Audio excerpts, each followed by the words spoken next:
মেয়েদের কোন অভ্যাসটা একদমই ভালো লাগে না? কিচ্ছু না, মেয়েদের একটা জন্মসূত্রে পাওয়া অভ্যাস, এটা আমার মারও আছে, এটা আমার বোনেরও আছে, এটা আমার বান্ধবীদেরও আছে। জীবনে প্রেম করেছিলাম, আমার ওই প্রেমিকারও ছিল। যদি জিজ্ঞেস করা হয় হঠাৎ করে চুপ করে থাকে, চুপ করে থাকে, কোনো কথা বলে না। তখন গিয়ে যদি জিজ্ঞেস করি কি ব্যাপার, প্রবলেম, মানে এই কিছু না বলার পরে যদি কোনো পুরুষ মেনে নেয় যে আসলেই কিছু হয়নি, আর পুরুষটা যদি চুপ থাকে, ওর জীবন শেষ।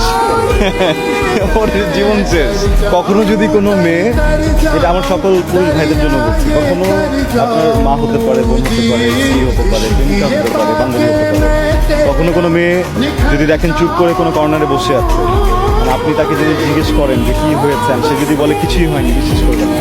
তাকে তারপরে খোয়াবেন, তাকে বলবেন যে সেটা হয়েছে, আমি কিছু করছি, আমি একটু ভুল করছি, আমি সরি। এইভাবে মানে যদি ভুল নাও থাকে, একবার দুবার সরি বলবেন, দেখবেন ঠিক হয়ে যাবে। প্রশংসা করে দেবেন।